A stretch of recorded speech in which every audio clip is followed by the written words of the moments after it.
অনেকেই ডোনাল্ড ট্রাম্পরে বিশ্বমোড়ল বলেন, কিন্তু কাগজে কলমে কিন্তু বিশ্বমোড়ল জাতিসংঘের মহাসচিব অ্যান্তোনিও গুতেরেস। যদিও এই মোড়ল সম্পর্কে অনেক ধরনের প্রবাদ বাক্য আছে বাজারে, যে উনি মোড়ল কিন্তু উনার অ্যাকচুয়ালি কোনো ক্ষমতা নেই। উনি একটা পদ নিয়ে বসে আছেন। বিভিন্ন ইউরোপিয়ান দেশে যেমন রাজা থাকেন, যেমন আমাদের সুইডেনে রাজতন্ত্র আছে, গণতন্ত্র আছে, বাট রাজা আছেন, রাজার কোনো কাজ নেই। যেমনটি আমাদের বাংলাদেশের মহামান্য রাষ্ট্রপতিরও এমন কোনো কাজ নেই, প্রধানমন্ত্রী দেশ চালান। তেমনি জাতিসংঘ এর যে মহাসচিব, এটা বিরাট একটা পোস্ট। বন্ধুরা, ওনার অনেক ক্ষমতা, উনি সেই ক্ষমতা কতটুকুন কাজে লাগাতে পারেন বা কতটুকুন কাজে লাগাবেন সেটা তর্ক সাপেক্ষ। ওনার ক্ষমতা আছে, উনি জাতিসংঘের মহাসচিব হয়েছেন, এমনিতেই নন। আর যে কোনো মানুষ তো আর জাতিসংঘের মহাসচিব হতে পারে না, উনি জানেন আপনারা। এই অ্যান্তোনিও গুতেরেস একসময় পর্তুগালের প্রধানমন্ত্রী ছিলেন এবং অত্যন্ত শিক্ষিত মানুষ, এবং উনি বেশ সমাদৃত। এর আগে বান কি মুন ছিলেন, তারাও খুব সমাদৃত ছিলেন।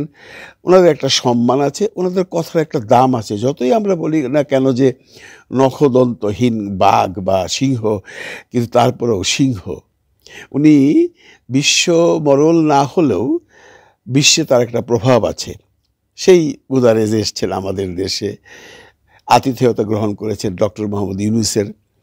উনি আজকে রোহিঙ্গাদের সাথে ইফতারি করেছেন, আপনারা দেখেন, সুন্দর পাঞ্জাবি পরে। কারণ উনি বারে বারেই বলছিলেন যে আমি সব ধর্মকেই, সব কালচারকেই সম্মান করি। সেই সম্মানের প্রদর্শন হিসাবেই উনি কিন্তু পাঞ্জাবি পরে আজকে গেছেন এবং উনি ইফতারি করেছেন। এবং শোনা কথা, আমি জানি না সত্যবত্তা, আগে শুনেছিলাম উনি নাকি রোজাও রেখেছেন। ডক্টর ইউনূস সাহেব রোজা রেখেছেন, নিজেই বলেছেন, ওখানে মিটিং করেছেন। সেটা মুখ্য বিষয় না। এর আগে ডক্টর ইউনূসের সাথে ওনার একটা দ্বিপাক্ষিক বৈঠক হয়েছে, সেখানে কথা উঠেছে বাংলাদেশ নিয়ে, বাংলাদেশের সার্বিক পরিস্থিতি নিয়ে এবং বাংলাদেশের এই সংস্কার নিয়ে। সেখানে এই বিশ্বমোড়ল বা জাতিসংঘের মহাসচিব অ্যান্তোনিও গুতেরেস বলে গেছেন বা বলে দিয়েছেন যে আপনি সংস্কার কাজের ব্যাপারে আমাদের পূর্ণ সমর্থন আছে। কথাটা মার্ক করবেন, আপনার সংস্কার কার্যাদির সাথে আমাদের পূর্ণ সমর্থন আছে। এখন জাতিসংঘের সমর্থন থাকা মানে কিন্তু একটা বিরাট ব্যাপার। এতে করে কি ইঙ্গিত করে? এতে করে এটা ইঙ্গিত করে না যে জাতিসংঘ চাইছে আপনারা সংস্কার করুন। আপনারা সংস্কার করতে যেয়ে যদি ইলেকশন পিছিয়ে দেন, তাহলে আমরা আপনাদের সাথে আছি। মানে একটা বিরাট শক্তি ইউনূস সাহেবের মাথার উপরে হাত রেখে দিল।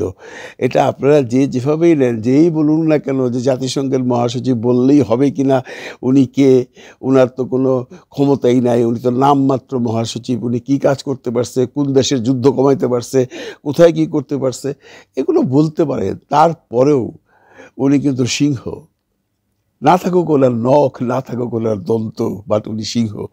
উনি যে বার্তাটা আজকে দিয়েছেন, এটা কিন্তু ডক্টর ইউনূসের জন্য একটা বিরাট আশীর্বাদ স্বরূপ আমি মনে করি। কারণ উনি যদি বলে যেতেন যে দেখুন, আপনি সংস্কার বাদ দিন, আপনি ইলেকশন দিয়ে গণতান্ত্রিক সরকারের কাছে ক্ষমতাটা হস্তান্তর করে আপনি আপনার মতো সম্মান নিয়ে চলে যান, তাহলে কিন্তু ডক্টর ইউনূস হয়তো বা একটু বিপাকে পড়তেন। ভাবতেন যে না, আমার তো একটা সমর্থনই কেউ করে না, আমাকে জাতিসংঘই সমর্থন করছে না। জাতিসংঘের একটা ভূমিকা যে আমাদের দেশে আছে, সেটা আপনারা অলরেডি জেনে ফেলেছেন যে জাতিসংঘ থেকে মানবাধিকার সংস্থার ফলকেন টুর্ক এসেছিল। উনি এসে আমাদের যে বিগত আন্দোলনের সময় কি ঘটেছে, যে বিভিন্ন রকম অন্যায় অত্যাচার হয়েছে, এগুলো মানবাধিকার সংস্থা থেকে ফলকেন টুর্ক নিজে এসে এখানে জরিপ করে গেছেন এবং উনি একটা রিপোর্ট দিয়েছেন। আমরা ওই রিপোর্ট নিয়ে তো আপনারা খুব আলোচনা করছেন যে জাতিসংঘ বলেছে এটা হয়ে গেছে, তার মানে হয়ে গেছে, তার মানে জাতিসংঘকে আমাদের দাম দিতেই হবে।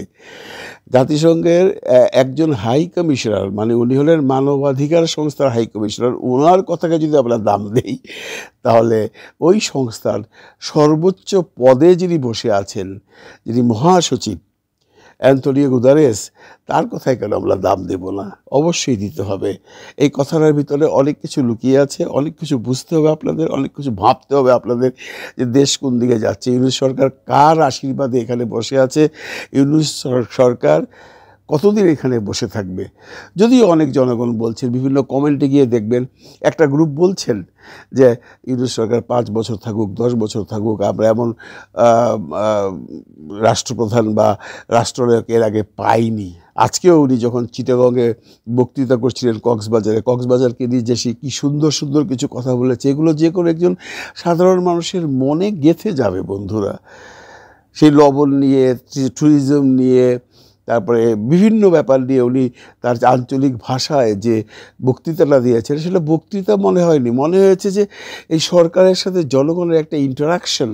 সরকার কত কাছের মানুষ। বারবারই উনি বলছিলেন যে আপনারা কোনো একটা প্রস্তাব নিয়ে আসুন, আপনারা হসপিটাল করুন, শুরু করুন, আপনারা যে কোনো ব্যাপারে সাহায্যের জন্য আমাদের কাছে আসুন, আমরা কোনো সরকার কোনো কিছু করে দেবে না। এবং হসপিটাল নিয়ে যে উনি একটা সুন্দর ব্যাখ্যা দিয়েছেন যে সরকারি হসপিটাল করে লাভ কি, ওখানে ডাক্তার নাই, ইনস্ট্রুমেন্টস নাই, সেবা নাই, খামাখা টাকা পয়সা যাচ্ছে, আপনারা প্রাইভেটলি করেন।